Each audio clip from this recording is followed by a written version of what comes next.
If you've ever watched an overcooked turkey explode in a microwave, you'll understand the look on Karen's face when her Wi-Fi router lit up like a Christmas tree and locked her out of her own network. 1 second she was smugly sipping Chardonnay on her patio, fresh from bragging about her untraceable signal jammers, and the next she was shrieking at her iPad as it blared, "System compromised. Network breach detected." She had no idea my 12-year-old son was sitting in our upstairs window with a laptop on his knees and a look that said, "Your move, lady." Because if there's one thing you never do in our neighborhood, it's mess with a quiet kid who builds Minecraft servers for fun and treats cybersecurity like a sport. It started 3 weeks earlier, when our home Wi-Fi kept dropping out around 6 p.m. every night. At first, we thought it was our service provider. Then we assumed it was a faulty modem. But after the 4th tech visit, and 2 brand new routers, we started asking questions. My wife noticed it only happened when Karen, our next-door neighbor and self-declared queen of the HOA, was home. I'm talking about the type of person who refers to herself in third person, files noise complaints about birds, and once petitioned to ban inflatable holiday decorations because they were aesthetic terrorism. She was a force of nature armed with a clipboard, a Bluetooth headset, and a pathological need to dominate every square inch of the cul-de-sac. I decided to test a theory.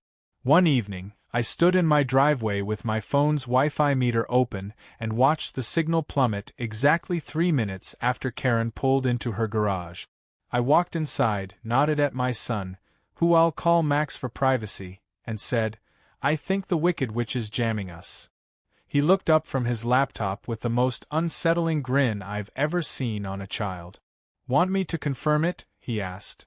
I gave a slow, sarcastic nod, and 20 minutes later, Max had triangulated her signal.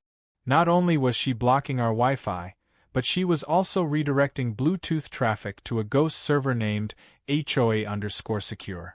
That's when I knew she wasn't just being petty, she was trying to spy. Most normal people would have confronted her. I considered it.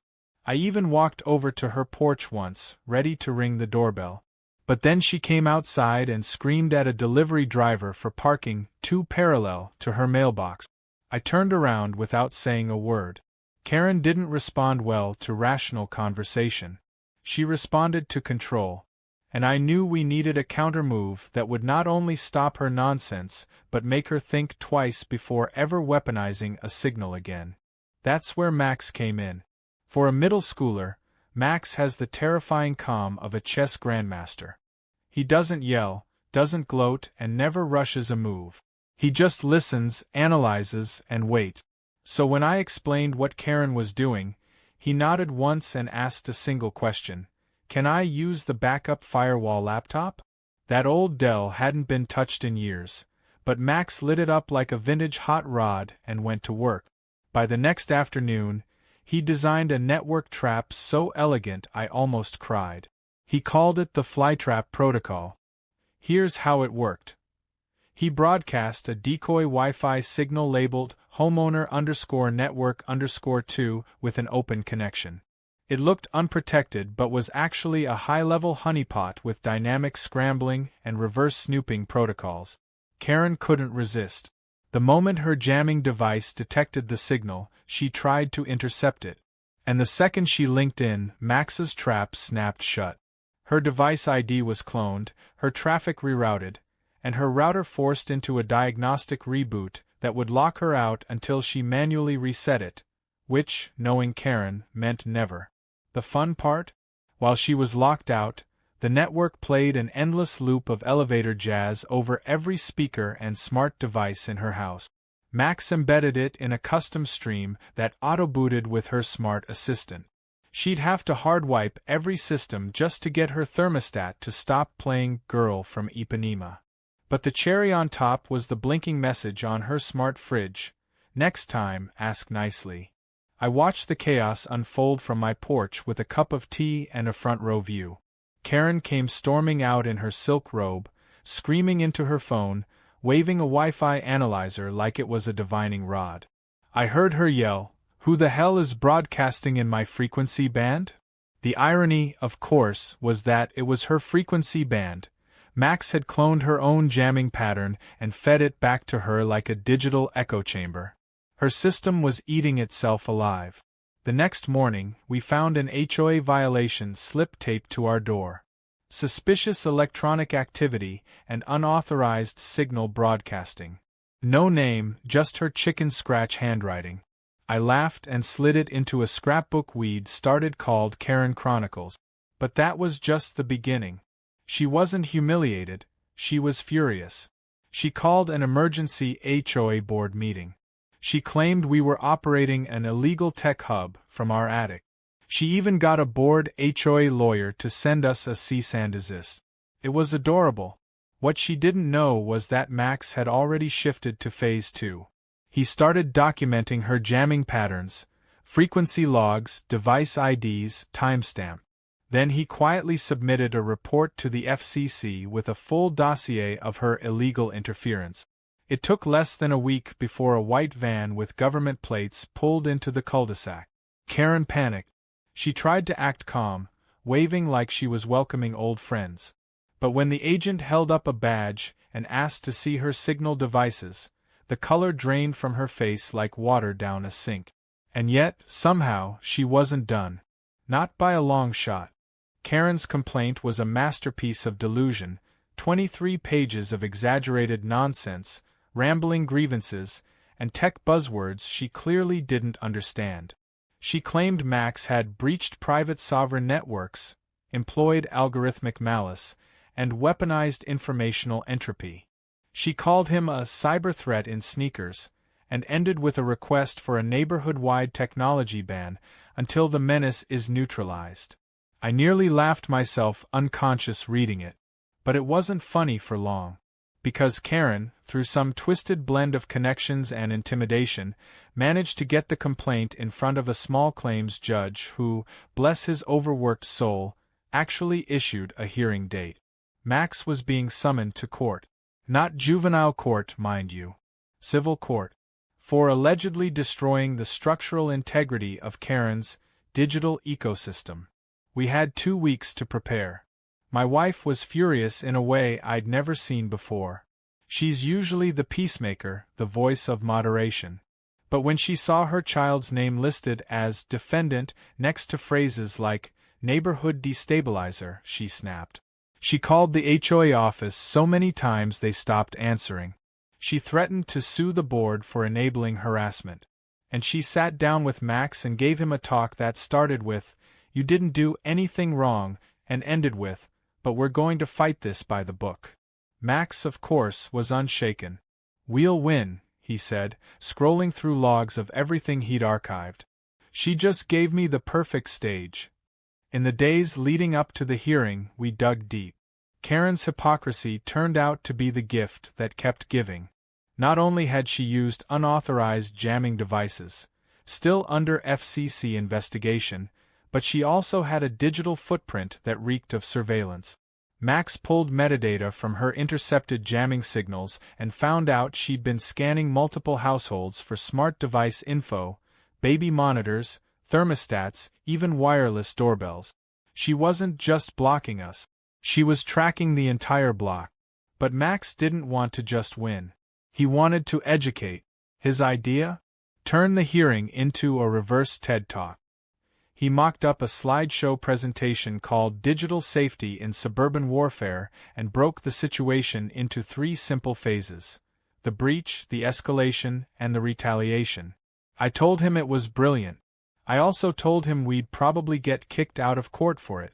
He shrugged and said, "Worth it." The day of the hearing arrived, and Karen rolled into the courthouse in full villain mode, black suit, towering heels, hair so stiff it could deflect bullet. She had 2 folders, 3 pens, and a posture that screamed "I am justice." Her lawyer, a smug young man who looked like he practiced cross-examinations in the mirror, smirked at us as we sat down. Max wore his usual hoodie. I wore a blazer I hadn't touched since my sister's wedding. The judge, to his credit, looked immediately annoyed by the case. He flipped through the complaint, then glanced at Max. "Is this the minor in question?" he asked. Karen stood dramatically. That minor has committed digital terrorism against my home, my privacy, and my constitutional rights. The judge blinked. This is a civil complaint about a neighborhood Wi-Fi conflict, not a federal indictment. Karen's lawyer leaned in. Your Honor, the boy's actions caused significant distress and disrupted my client's access to essential digital services. The judge sighed and turned to us. Your response. I stood, but Max nudged me gently. I got this, he whispered. Then he stood up, walked to the front of the room, and inserted a USB into the court laptop. What followed was 12 minutes of the most concise, damning, and ironically entertaining tech breakdown the judge had ever seen.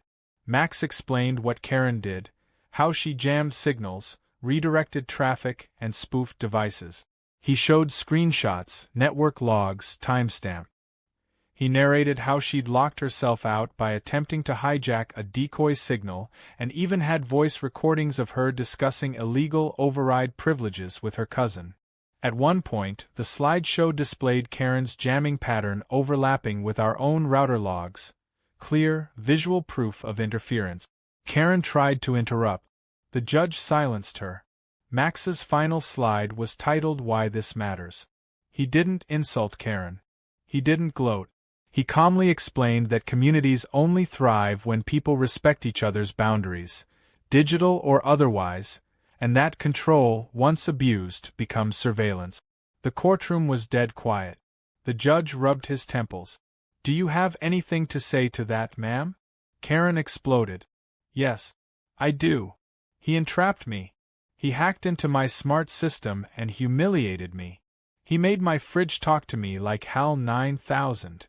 The judge narrowed his eyes. Did you or did you not deploy unauthorized jamming equipment to block your neighbor's Wi-Fi? Karen stammered. That's not the point. The point is. The point, the judge cut in, is that you filed a complaint against a minor for exposing your misconduct. This isn't a case. It's a tantrum. He dismissed the claim on the spot and warned Karen that if she brought further frivolous lawsuits, she would be fined. Her lawyer packed up with visible shame and bolted. Karen just stood there, fists clenched, shaking like a pot about to boil over. We walked out of that courtroom with heads high. I bought Max a milkshake on the way home. He called it his courtroom trophy. But, naturally, Karen wasn't done. She didn't need legal battles anymore. She went scorched earth. The next week, HOA flyers appeared in every mailbox, again unsigned, but clearly written by her.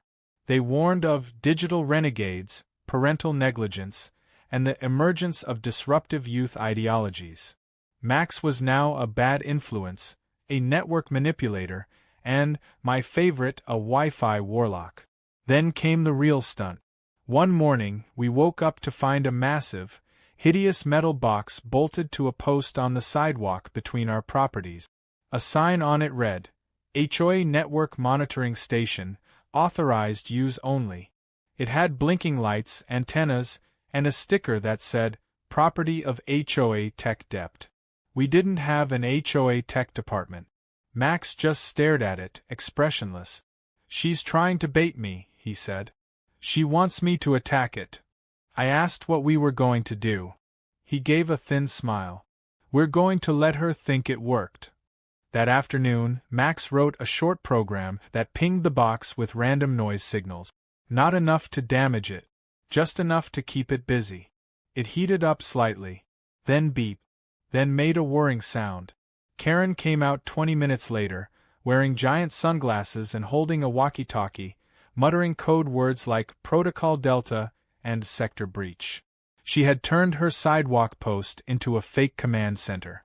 The next day, Max planted a small Bluetooth speaker under our bushes. He played a low hum, barely audible, just enough to drive someone crazy if they were trying to scan for noise. Karen paced around the box with a multimeter, scribbling notes like she was tracking extraterrestrials. She even called the police. They came, took one look, and left laughing. We thought that was the end of it. Then the fire marshal showed up. Karen didn't go quietly. Of course she didn't. She went nuclear. By the time the FCC van rolled out of our neighborhood with her signal jammers boxed and tagged as evidence, Karen was already plotting retaliation like a war general with a bruised ego. For someone who claimed to uphold every regulation and code ever etched into an HOA handbook, her rage was weirdly personal, like our Wi-Fi was an affront to her divine authority. It wasn't just about the tech anymore. It was about dominance, control, image, and we had shattered all three. The day after her FCC visit, I woke up to an HOA community-wide alert tucked into my mailbox and everyone else's. It was 5 pages long and printed in Comic Sans. I knew before I unfolded it that this atrocity had Karen's fingerprints all over it. It accused unnamed residents of introducing unapproved digital infrastructure, harboring potentially dangerous minors with hacking tendencies, and, my favorite, contributing to electromagnetic destabilization of the shared environment. Max read that line and nearly spit orange juice out of his nose. "Is she trying to say I broke the air?" he asked. I told him to go ahead and add that to his resume. But the real twist was at the bottom of the final page. Karen was formally petitioning the board to authorize installation of a community-managed Wi-Fi mesh. Translation? She wanted to control everyone's internet access through a central network she would monitor. It was disguised as a convenience initiative, but I knew better. If this passed, she wouldn't need jammers. She'd have legal access to throttle or deny connections at will. The HOA would own the net and Karen would hold the keys. She scheduled the vote for the upcoming Friday's emergency board meeting. That gave us 4 days to derail her scheme before it became law. Max and I immediately went into DEFCON 1 mode. My wife, bless her soul, tried to play mediator. She baked muffins and walked them over to Karen's house in a last-ditch attempt to thaw the Arctic frost. Karen accepted them with a smile so tight you could hear her molars crack, then called my wife a cyber enabler and slammed the door. That night, Max and I got serious. He mapped out Karen's new play using sticky notes on the dining room wall like a crime show detective. He had diagrams of her social influence, vote likelihoods, HOA weak spots. He wasn't just coding anymore. He was strategizing like a tactician. "We don't need to stop her idea," he said. "We need to make it hers, but worse." That's when I knew his next move would be more than technical, it would be theatrical. First, we confirmed Karen had 3 guaranteed board votes. Her best friend Margie, who thought VPNs were a type of soup, and a guy named Ed who once fined me $50 for planting non-uniform tulip. We needed 2 swing vote. Max proposed Operation Eavesdrop. It was less sinister than it sounded.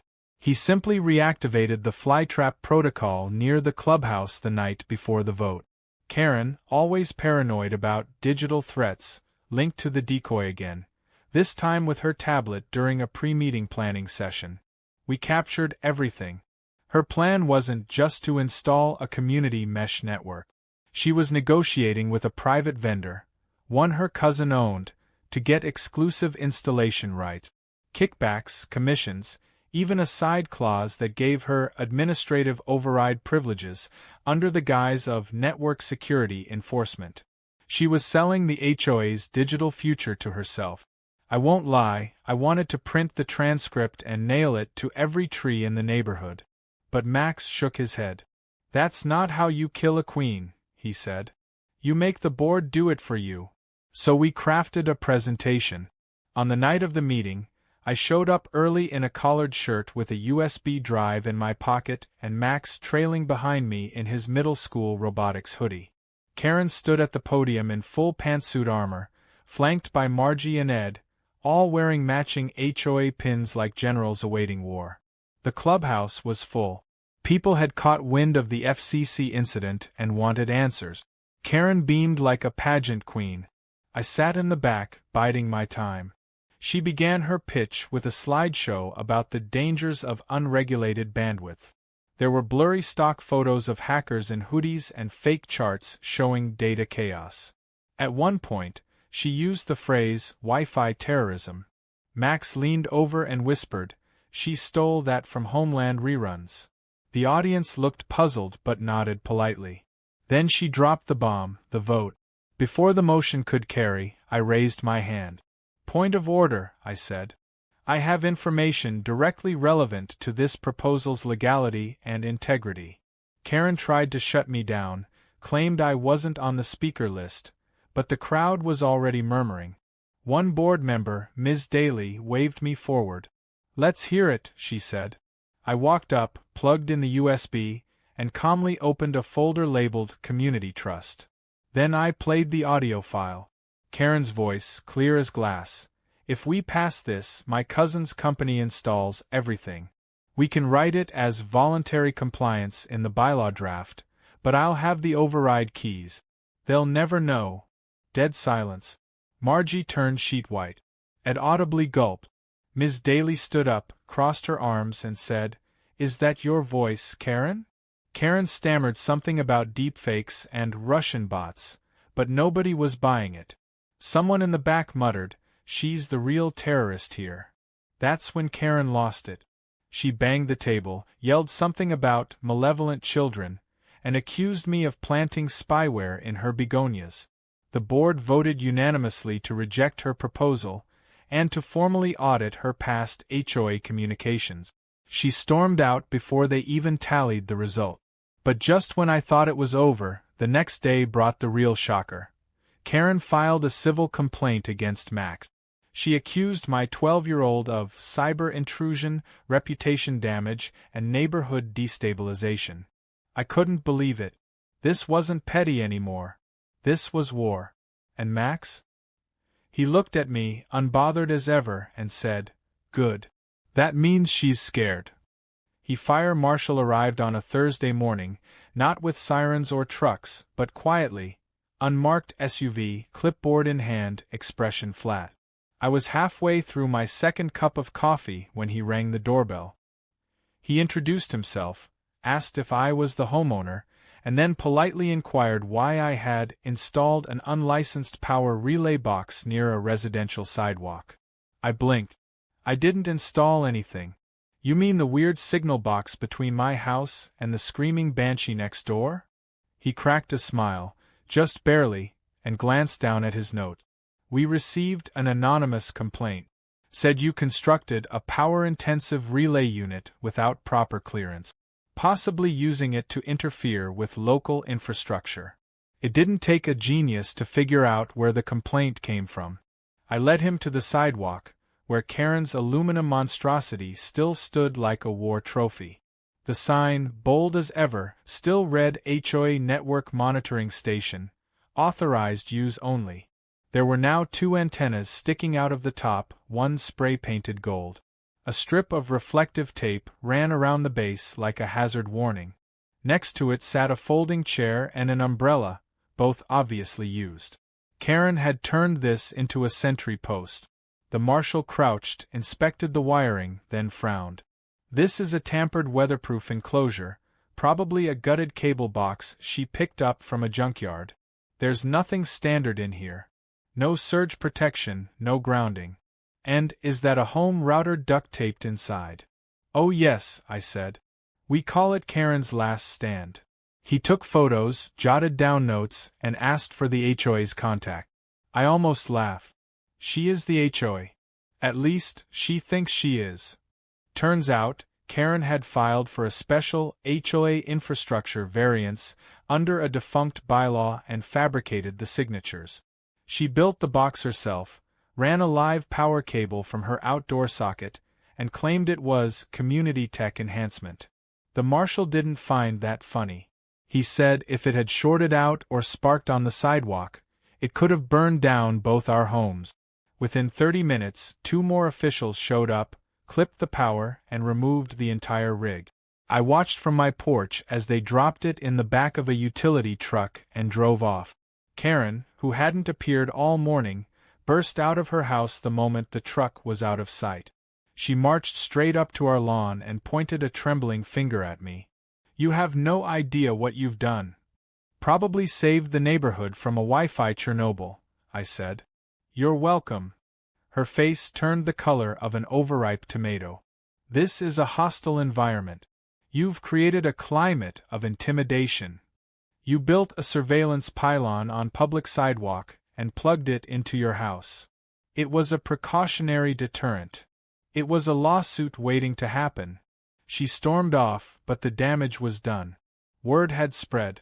By evening, our neighborhood group chat was on fire with memes. Someone photoshopped Karen's face onto the Death Star and labeled it Carne, the surveillance station. Another neighbor edited security footage of her pacing around the box and added sci-fi sound effect. She became a parody of herself overnight. Still, I wasn't celebrating, because Max had noticed something that made my stomach turn. She didn't go full drama queen this time, he said. She's holding something back. And he was right. Karen didn't file a new HOA complaint. She didn't send letters. She went silent. That night, Max checked her home network. The signal was gone, no router activity, no jamming attempts, nothing. He pinged her IP. No response. It was like she'd disappeared digitally. He checked her device's MAC addresses across the entire block's airspace. "Dad," he said. "She turned off everything. Which means she's setting up something she doesn't want seen." We decided to surveil the Queen for once. Max set up a directional microphone on our second floor aimed toward her home office. He routed it through an audio filter and connected it to a silent alert system. The next night, at 2:13 a.m., it triggered. Karen was talking to someone, softly but audibly. "I've had enough. They want war? Fine. Let's show them what control looks like." She mentioned Phase Zulu, which sounded like something ripped from a spy novel.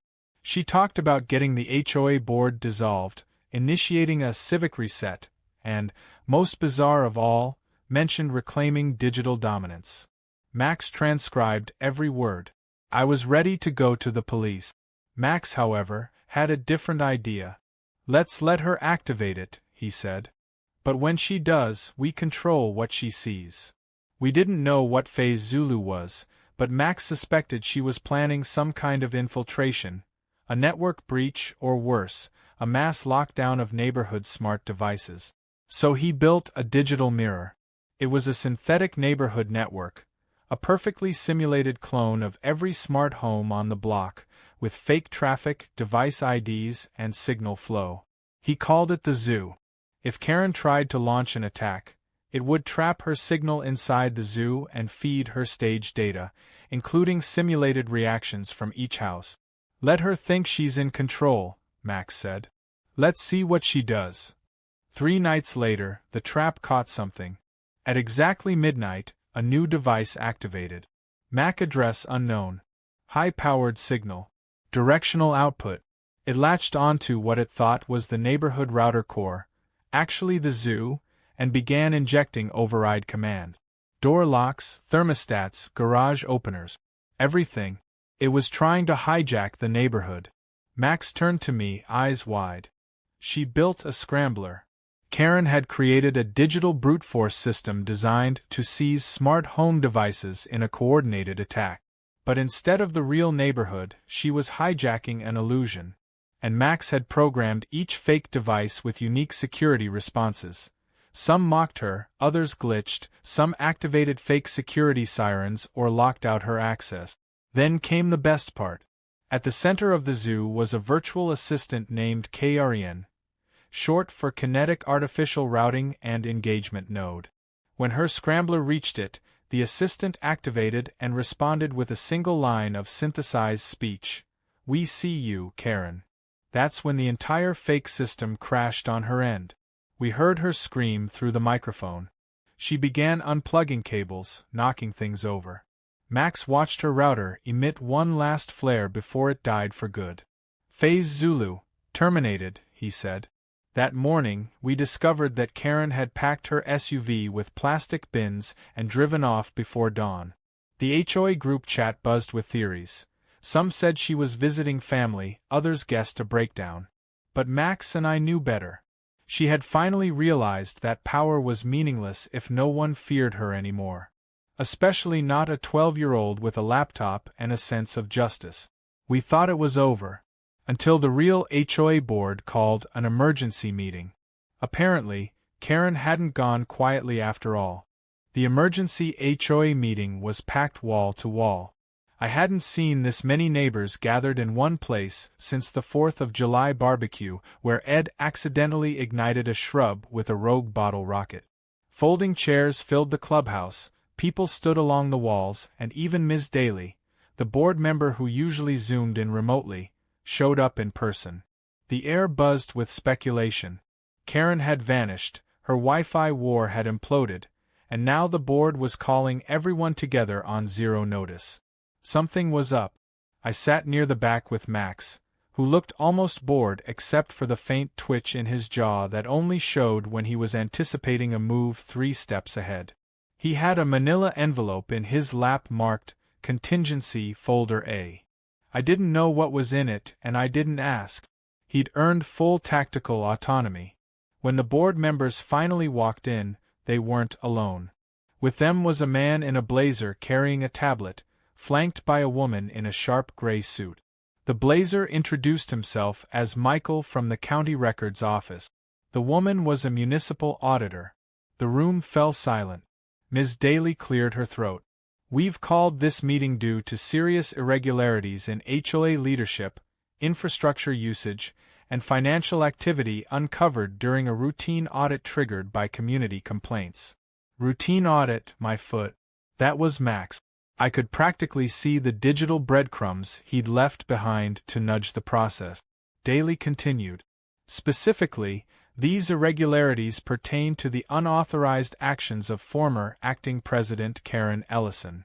The word former made several people turn their heads. She went on to explain that Karen had never been formally elected HOA president. Apparently, she'd been filling the role after the previous one moved away, temporarily. Then she refiled paperwork under her own name, listing a special emergency election that never happened. No one remembered voting. That's because they hadn't. Karen had declared herself queen through paperwork trickery. But that wasn't all. Michael from Records pulled up a screen showing a flow of HOA funds over the last year. Several technology initiative expenses were traced back to Karen's personal account. Router purchases, electrical components, even that junky metal box from the Sidewalk, all billed to HOA discretionary funds. She even expensed a community intelligence monitoring system, which turned out to be the Bluetooth headset she wore like a cyber warlord. She filed it under neighborhood cohesion device, Michael said, not bothering to hide his smirk. Gasps echoed around the room. Ed, red-faced, stammered about misplaced trust. Margie refused to make eye contact with anyone. The walls of Karen's regime were crumbling fast. Then the auditor stepped up. "There's more," she said. Ms. Ellison also filed an HOA-wide technology access contract with a private firm registered to her cousin, attempting to bind residents to a 10-year exclusive mesh network agreement with tiered pricing and administrative override authority.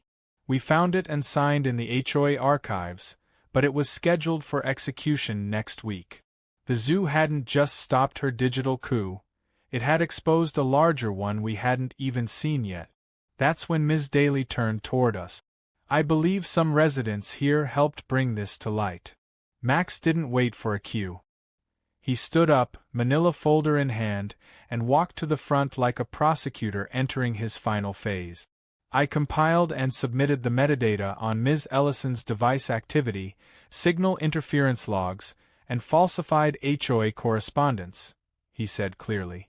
"It's all here with timestamps, packet traces, and voice recordings of her planning illegal overrides." No one spoke.